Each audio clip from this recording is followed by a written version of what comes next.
Hi guys, welcome back to the Nevermind Polly podcast. My name is Matt, I'm your host, and we chat to rock and metal bands from around the world. And this week we are going up to the sunny ends of Scotland. Sorry, gents, that's my terrible Scots impression. Couldn't resist. I've got the wonderful Greg and Bob of Codespeaker on the podcast. How are we doing, gents? Very well, thank you. How are you? I'm good. I do apologise for the terrible impression of your homeland. I do apologise. I wouldn't worry. Bob does a much worse one. I wouldn't worry about it. That is actually offensive, given I've lived here for 20 years and I'm half Scottish. So thanks a lot, Greg. Whereabouts in Scotland are you from? We're mostly based in Edinburgh. One of the guitarists is based here in Glasgow. Amazing stuff. So you're like the proper bottom end of Scotland then, because that's the thing. The higher you go, the more picturesque it seems to get. It's a lovely country for sure. Yeah, definitely. Unfortunately, everyone lives in the Central Belt. Yeah, I used to live up in Aberdeen. It gets prettier, but it gets worse in every other way. So. For sure. So we're here generally just to talk about Codespeaker, everything that you guys have got going on at the moment, and everything that's been going on the last couple of years, and some whatever else. So where better place to start than the beginning, basically. And I have to preface this question that I did steal it from. I'm a podcast stealer. I listen to a lot of other podcasts and just nick their questions because they're really good. So. Basically, what was your first formative memories of music? And that was stolen from CEO, Diary of a CEO by Stephen Bartlett, or slightly adapted. Do you want to go first, Greg? Nope. Okay. All right, I'll go first. I'm gonna have to think about this one for a while. Okay, so I guess I've got a reasonable answer, which is my first really formative memory of music is my friend Matt. So I grew up just over the border in a wee town in the middle of Northumberland called Hopwhistle. And there was like one other kid that was into this kind of stuff. And he got me into it when we were about, 11, 12, 13 or something. So my first formative memory of anything like in this that wasn't what you heard on the charts was he gave me a cassette tape. And on one side, it had Fear of the Dark by Iron Maiden. And on the other side, it had No Prayer for the Dying by Iron Maiden. Now, to everybody else on earth, No Prayer for the Dying is not a highly rated Iron Maiden album. Even to the band that they recorded it, they were like, this is fucking honking. And then they never played any of the songs live anywhere. They didn't even play it. They didn't even tour it. But for me, when I was like 12, I loved that record. So my first formative experiences of music are a really good Iron Maiden album and a really shit one, both of which I rated equally. And for my 13th birthday, we went to a gig in Newcastle. So Matt's dad, me and Matt, both in our Iron Maiden t-shirts with our floppy hair, standing there in the seats like Beavis and Butthead, throwing the horns and just doing that for 2 hours. The sad thing was really, it was a Blaze Bayley Iron Maiden concert. Brucey wasn't there, but what you can do. But still, I thought it was fucking amazing. So that's my first really formative experience of any of this kind of thing. I still have a soft spot for them to this day, but No Prayer for the Dying. I don't know if anyone else is ever going to say that to you, but there you are. I like to, so I have the pretense of there is no guilty pleasures. They don't exist in the world. Like the world of Spotify, everything else, you can listen to whatever, like there's no guilty pleasures, but you like what you like. So I'm a big apologist for a lot of bands' albums. So I will defend St. Anger, for example, by Metallica, when a lot of people are like, oh no, it's terrible. It's like, it's a terrible drum sound. There's a lot of salvageable stuff on there, though. So I'm with you with the Iron Maiden thing as well. So I'm with you. Don't worry. It's all good, Bob. Yeah, good. How about you, Greg? If it made Bob feel any better, the first phone I had that could do like actual sounds and not just bleeps, Future Real by was my ringtone for it was like the one MP3 I had. Again, not their finest work. Not their really, finest work, but no, yeah. So we didn't realize this was going to be an Iron Maiden themed podcast, but here we are. It's all good. I'm in for it. So I guess formative memories. it's probably fairly early on, actually. I remember I think I was in like maybe like first year in high school or something, and in one of the music classes, one of the guys higher up came in to like, you know, do stuff to get kids interested in music, and I was just like, he was pretty good, and I was like, I want to do that. So I pestered my parents for a drum kit, and they were like, no. um, I ended up getting a mate of mine to agree to sell me his drum kit for 50 quid. So I had to save up the £50, got it in the garage, sellotaped a bunch of egg cartons to the door, you know, the whole shebang. That's soundproofing. No one will notice. No one will notice. It's fine. And then I had one mate that played guitar, and I remember we played Sunshine of Your Love by Eric Clapton probably 40 times a day for probably about 3 weeks. And I remember a family friend from about 4 blocks away, mum, and saying, it's really nice that the kids are getting music, but can they play any other song? So that was, you know, it was the first time playing music with people, and it was the first time being told to shut up. So it was quite nice. It's pretty, yeah, it's a pattern that's continued ever since, right? Yeah, pretty much. I love that. And again, this may seem like a I can't think of the word, like a dumb question maybe, but it doesn't mean to be. Is Codespeaker the first thing you kind of broke into in terms of music, or have you had bands previous to this? How did you guys come to be as Codespeaker? Speaker, but yeah, we've had. Sorry, I've done this, right? So I've got my notes, Codespeaker, and I've put Codespeaker in my notes for some reason. It's the most common thing in the world, honestly. Yeah, it's become a bit of a running joke. So many times. Yeah. It's become a bit of a running joke. Yeah. We've both been in a million bands and playing music since we were able to make a racket. I think my first actual band, I was probably 14 or 15 it started. Mm-hmm. You probably weren't far off. Yeah, likewise. I've been in hundreds of bands. You know, with my uni friends, I was in. I joined. I had a math rock band many years ago. I was in like an indie pop band. Well, and it's sort of called Curators, which I really enjoyed being in. Like after that, like this band originally was supposed to be like a tippy tappy math rock band. It genuinely was. Like we had. So I know you had Aiming for Enrique on like last week, and they're absolutely world class like band. Superb. I love that kind of stuff, and that was what Codespeaker was originally supposed to be like. I had a pal with a synth. I was playing a Telecaster, and all of that kind of stuff, and.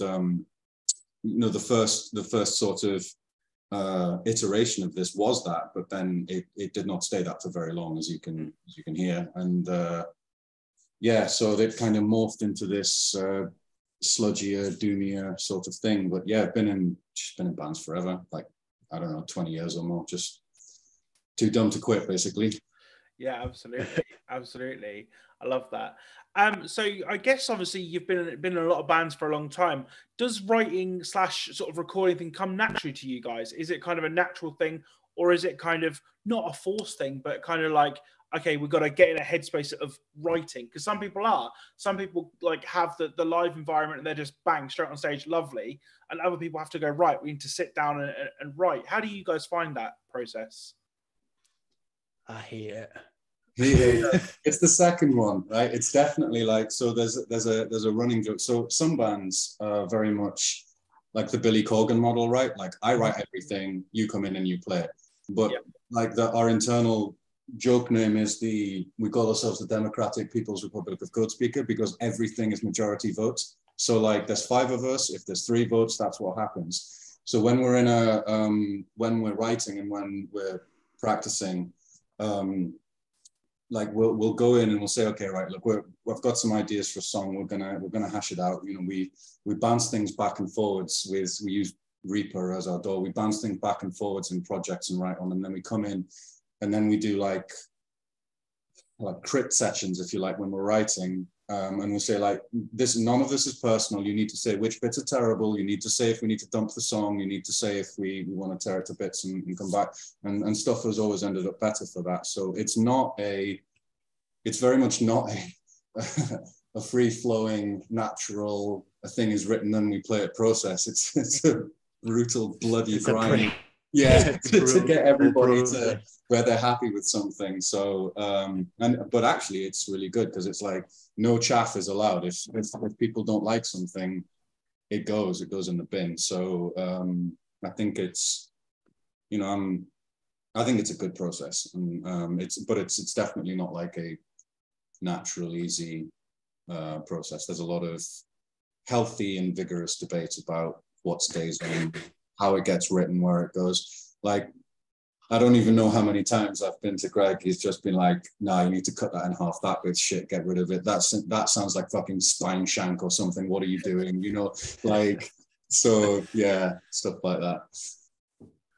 I love that. There's no point in pulling punches, Absolutely, and that's the thing. Like, if you can sit down with 5 of your bandmates and be brutally honest with each other and say this bit works, this bit doesn't, and if you have quote unquote yes men around you, things are going to slip and standards are going to slip, and you're not going to create the final product you want, essentially. So that makes perfect sense.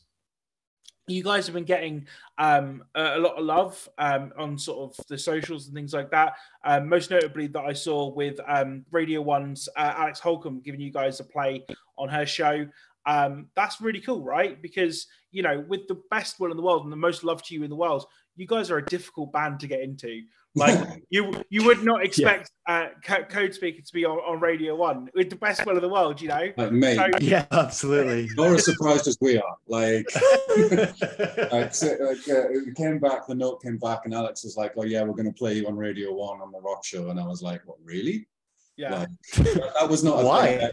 Yeah. I was like, this is genuinely like not a thing I ever expected to happen. Like, yeah, it was the kind of the later slot, and you expect people to listen after kind of slot. It's not like it's the stuff where they put the slot where they put the weird music generally, but still, we didn't expect that at all, and it was lovely when it happened, and it was a real thing to take off to be able to say you've done. Like, I played in much more accessible bands, like way more accessible bands, like 3-part harmonies, kind of three people singing kind of bands, and that didn't happen. And then this weird, angry, shouty band was very much a surprise. So and I think that's the thing as well. Like, it's something that like your elderly grandparents can take as a stroke of credibility. Like, it's like, being in a band, they're like, "Oh, you still doing the music thing?" And it's like, "Yeah, see, I'm on the radio." Like, do you know what I mean? Yeah, you're right. It's the only latching point that anyone I know has had to be like you're on Radio 1. Like, everybody understands that. If you're like, oh yeah, like someone from mid-sized post-metal band said they like you, like, whatever. But yeah, it's a different thing. For sure.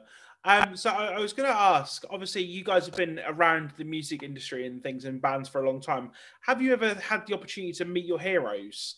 And if so, were they nice? Were they assholes? Have you got any funny stories? I mean, Bob's my hero. That's absolutely not true. So some time back, some time back, who am I kidding? When I was young, I did a bunch of sound engineering stuff. And so my friend Pete, we happened to grow up in the middle of nowhere in Northumberland, and the chap I worked for, Pete, had a touring sound engineering company, and so I got to do some pretty cool gigs. I mean, working as like a monitor engineer, sleeping in the back of vans and whatnot. So I got to meet some pretty cool people. Like I got to meet Ash. That was really cool. Saw Lemmy from a distance once and was like, and that kind of stuff. It was pretty cool. But yeah, like it's a funny one because where I grew up, for some goddamn reason, is a retirement home for punks. Like, I don't know why. Really? There's like there's Arthur from the Lurkers, and 999 was there. There was just a whole bunch of old crusty 77 punks like ended up living there. And this chap, China Drum, they were a big sort of pop punk band in the late 90s. So I got to vaguely meet a bunch of people here and there, and all that kind of stuff, just through various. But it's never really been I've met, you know, or had a good chat with your man from Russian circles or any of that kind of thing. It's never been like that. I've you know, the stories that I do have a couple of stories about. No, I actually can't tell them. So, about some of those things. I actually can't tell them in a public forum. I'd get in real trouble from a couple of pals. But yeah, so so yes and no. That's a non-answer. Sorry, but yeah. It's all good. It's all good. How are you, Greg? I mean, I think like this is kind of where Codespeaker is at the moment is fairly obviously. It's a very limited kind of amount of success thus far, which we're very grateful for. But I think it's definitely a new thing. I mean, like we've been playing in bands, but it's always been like, certainly for me, it's always been kind of, you know, like release an EP, play a few shows at the local place, give up, move on. So like the idea just now of us, you know, doing touring around the UK and stuff like that, like this is all kind of the furthest that this stuff has gone. So yeah, I mean, I guess partly I was just thinking I was trying to work out who I would have considered a hero to have met, but I don't think I've really met all that many people. Not many people come to Bannerman's in Edinburgh to like hang out. So hopefully it's yeah, I bumped into what's his face for Cult of Luna, Arctangent. Yeah, that's pretty bumped. Yeah, that's pretty that's what he seems like a nice guy. Nice. I went to Arctangent last year. I was going to say this year. Last year, it was for my first time. Fucking fantastic! What a fantastic little festival in the middle of fucking nowhere that just put on these really cool, like weird Anglian band. No, that's still not right. No, that's Suffolk. You mean no? You don't mean Suffolk bands. Yeah. You know what I'm trying to say. Yeah, I mean, I think we've both been 5 or 6 times now. Yeah, I went to the first one, and it's got such a reputation for always being wet, and that's not what I had, because the first time I went, it was like desert conditions, dust, baking the whole time, and that first one, there's just so many bands from that first one that have I've just loved for a really long time because of it. So, do you know Polymath? I don't know if you know them, like Brighton. So they played their first show ever on opening one of the stages at Arctangent, and we were there like early, and I went up to see them. And they were, it was like, holy shit. And they were so good, and I've loved them ever since. We played with them a bunch back in the day. Yeah, they're good lads as well. Yeah. Love them bits. So what they were called Shrine, which then became Black Peaks. You know, there was those guys. Yeah. So there was hundreds and hundreds of really just amazing bands in this, you know, weird little subgenres. And they were Vasa as well from Glasgow, and just a bunch of other bands, like, just really, really liked them. Yeah, Arctangent's amazing. Like, it's and Callum, who our bassist, who plays in Frontiera, he's played Arctangent like 4 or 5 times, and they always go down really, really well. So yeah, love that festival. Amazing stuff. I was going to say, I was lucky enough to be given a press ticket for Arctangent last year, and I sat down with James, James Scarlett, the organizer, and he does 2000 Trees as well. And the first thing I said to him was, everybody said it rains, but it's fucking blue skies. I don't know what and he's like, it's literally the Glastonbury first time, yeah. Yeah. Which is I got lucky this year, but yeah, no, it's always good. To be honest, like it pours. It's like almost every year it's poured, but you kind of don't care. It's brilliant. Like it's such a good community. It's a size as well.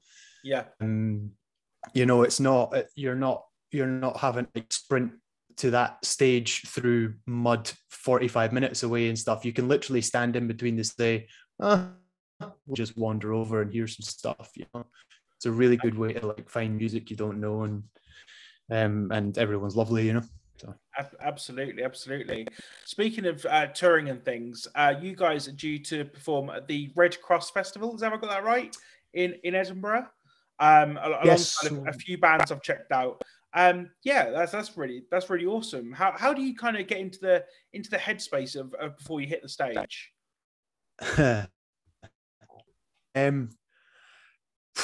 I guess I guess if you've seen us live at any point, headspace is maybe a little questionable on stage. It's all right. You can say beer. It's fine. If it's beer, it's cool. No. So Greg's trying to answer this in a way that Greg in real life is like the loveliest person you will ever meet. He's kind of like sweet. No, he really is like sweetest dude ever. My wife calls him Tigger, right? So, but we never see him when we're playing because he's always down by the boundary in people's faces screaming at them. So he has a very different process to us. Like we drill the set until we absolutely hate it. So that like it's pretty much mechanical when we're on there. It's all muscle memory, and you can just do what you like in terms of you don't have to worry about the smoke and the lights and all the rest of it because you can just go by muscle memory. But like we never see him. Like it's basically like at the start and the end of the gig, we see Greg for about 10 seconds because of the stage lights. He's like he starts, he's away in the crowd. 45 minutes or half an hour later, you see him again, and then he runs off to the merch table. Like I don't know what Greg does do during gigs because I never see him. So. I usually come back covered in glass and beer and blood and sweat and yeah, exactly. My microphone broken or whatever, but it's all in the name of good fun, Absolutely. I would say that you didn't know, Greg. This is action intervention for you. That's what you did. Okay, yeah, just the big like "Are you okay?" sign comes down behind your head. Great. There's a brilliant photo from our album launch gig of Greg doing his thing, and a lady there who is just looking at him and just like this kind of shocked horror, like what the hell is going on here? It's it's a great photograph. So. Yeah, I think she came to see the like nice post-rock band that were on before. Yeah, she did. Yeah, exactly. Yeah. So it was that, and then it was kind of just like me climbing on people and screaming in folks' faces. So it's good fun. Absolutely. So I've got a couple of what I would call quote unquote fun questions. So if you could rewrite a song and claim it as your own, what song would you pick? Oh my God.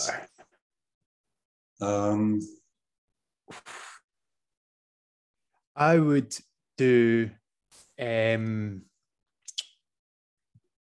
I would probably do a quick Google to find out what the most successful Christmas song was. It's got to be Mariah Carey, surely. Like I would just say that live off the royalties for life. See, that's a much more pragmatic answer than I was going to give. I was going to pick what's my favorite riff and go with that. That or maybe Dope Smoker, just for a laugh. There we go, Dope Smoker. Yeah, I'll change one of the intervals somewhere in one of the songs and be like, yeah, that's mine now, and I'll claim Dope Smoker as my own. Yeah. We almost did that recently. We were writing stuff. We've kind of started messing around for the next album, and we had a whole song written. We were like, great. Yeah, mind we were telling you about how songs get thrown out. We got a song, and it was kind of a much doomier song, but it was a bit like it still had like We and Tab Sutures and what. And Greg went, Bob, that's a Bong Ripper song. No, it isn't. And that's the issue. I didn't even notice either. Like we had the song written, we'd played it in practice 100 times, and it was totally fine. I was sitting listening to Bong Ripper at home one day, and I was like, oh. Yeah, and it's not like it was completely subconscious. It was only the intro riff, to be fair, but it's note for note. It's note for note, and I was like, oh, fuck. So and I didn't, and it was not a deliberate thing. It's just I wrote something to fit. Yeah, so we have rewritten songs and claimed them as our own. Or Dope Smoker, I don't know, because we actually apparently nearly did that. So yeah. And that's the thing as well. There is in your defense, there's only so many notes on a guitar. Like if you play them in the right order, then you're gonna hit something somewhere. So that's perfectly fair. Yeah, especially when you're trying to write Yeah, when you're trying to write like a simple, silly doom song as well, there's only so many ways you can do it. And if that's exactly. Yeah. So if you could make your own 3-band bill using any other 2 bands in the world who are active today, so Codespeaker and 2 other bands, who would you pick? You get 1 each.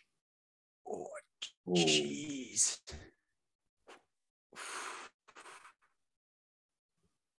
Godspeed, you Black Emperor. That's who I'd choose. Amazing. Kind of leaning towards Amon-Ra. Oh yeah, solid. That, I mean, yeah, Amon-Ra, Godspeed, and Us. I think I could just be like, right, I'm going off a bridge the day after because there's nothing ever going to be better than this. So yeah. Yeah, that's Amon-Ra, like our engine last year, and it was like, yeah, transcendental. It was a whole other experience, you know. Yeah, it was really. So. There's a couple of like bands in this genre where I listen to them record and I'm like, it's good, and then you see them live and it's absolutely an entirely other thing. And Amon-Ra are like the #1 band for like, I can sit and listen to them and really enjoy and think this is good. And you see Amon-Ra live, it's something entirely else. It's absolutely, you want to cry afterwards. You feel like you've been hollowed out. You feel like there's nothing left inside you, you know, kind of thing. It just, good and choice. Godspeed have the same effect. Yeah, exactly. So it's not a happy evening. No, come out of it hopefully some kind of dry husk of a person. So Codespeaker would have to go on first purely for that reason, or otherwise we wouldn't be able to play the show anyway. Yeah, I don't think I'd hack it. I'd like crawl on stage, curl up in a ball, and just wait for it to be over. Yeah, I love that. And so, because you guys are part of the 2023 lineup of bands I've been interviewing this year, I've added a new question. And so when I'm rich and famous, this is satire, and I have my own festival, and it's called the Poly Podcast Festival, or whatever, I'm going to curate the ultimate rider. So I'd like to know, gentlemen, one thing you would add to your ultimate rider. So currently on the rider, we've got white wine. This is going to get harder as the year goes on. White wine. Yeah, you guys going to sushi, a PlayStation / Xbox, and water. So what are you adding to the rider? You can have one thing each. So I guess one of the on-running jokes that we have is the last few shows we've played have all been like vegan DIY cooperatives, and we're like, yeah, we're only going to play venues that do, you know, good vegan food above like a punk collective. So, God, I don't know, something themed around that, right? I'm going to go with a murder burger, which is the food that they have at Rad Apples in Dundee. Named after the Murder Burgers, the pop punk band. So yeah, I'm going to go with a murder burger, just because then in later podcasts, people are going to ask you, what the hell is a murder burger? Yeah, exactly. I just want to make your life difficult for the next 50 weeks. I love that. I love that. How about you, Greg? What are you adding? I think I kind of want like a giant bean bag. Like just something comfortable to like curl up in afterwards. I usually need like I need a wee 15 minutes after a set, and just quite like the rest of the bands are going to be very grateful because you've got nowhere to sit until you've come on and said that. Okay, right. Yeah. You've got somewhere to sit and drink your wine and eat your sushi and everything else. So exactly, they're all going to be standing like idiots, and I'll be sitting on my beanbag quite happy. I love that. So the debut album is out now. You're obviously in the process of writing bits and bobs now because, as you say, you've kind of been tinkering around with different things. What is kind of ahead for Codespeaker?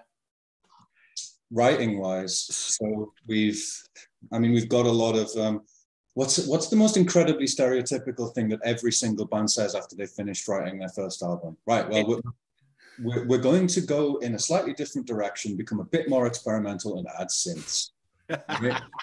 Every fucking band says that, and yeah. So we've got. So Greg and I have this kind of like lovely sound design synth called a Hydra synth, and I've been playing around with that a lot. And the idea is basically more more equals more, kind of like more layers, more wash, more ambience, more and play around a lot with adding interesting and different styles. So, you know, other things that we dig, but in the same kind of oeuvre. So, yeah, like, you know, some doomy stuff. Like, I used to listen to a lot of punk and hardcore, so I want to get some, like, you know, crusty hardcore stuff in there. I want to try and break out of the writing patterns that we've had before and try and do something that sounds like us, but is, oh my God, that's the most stereotypical answer ever. No, it's fine. Yeah. The most stereotypical answer is it's going to be heavier than the last one. That's generally like the Corey Taylor Slipknot quote, isn't it? It's heavier than the last one. That. Yeah, and it never is. Yeah, I mean, I think like for context, I mean, some of the songs on this album we wrote 8 years ago. Yeah. Like the album was recorded about 5 years ago. Yeah. And so yeah. And we've had, you know, me and Bob are the only members in the current lineup that actually recorded this album and wrote this album. So we've got so many like new influences and stuff as well. Like Jimmy's come on. He's got a whole bunch of influences from like the jazz side and stuff that we wouldn't usually know all that much about. Adam is, you know, he's got a huge amount of influence on the much more like metal and death metal side than would usually be there. You know, Bob and I kind of still obviously leaned on a lot of post metal and hardcore punk and all that sort of stuff. So I think the next stuff will sound different, purely because there's, you know, we try and take all of the influence that everyone's got and chuck them all in a big bowl and blend them till they're coherent, really. So, and there's going to be different influences. So hopefully it'll still sound like us, trying to, you know, keep it sounding somewhat cohesive. But we also want, you know, we want to include all of that stuff from the guys as well. Absolutely. We won't say it'll sound heavier though. No idea whether it'll sound heavier or not, right? I love that. So I've got a final question for you, gents, and thank you so much for taking the time to come on the show today. It's really is appreciated. And it's a final question that I've asked every band, and that is, what is the best thing about being in a band / your band? Pals. Like, honestly, I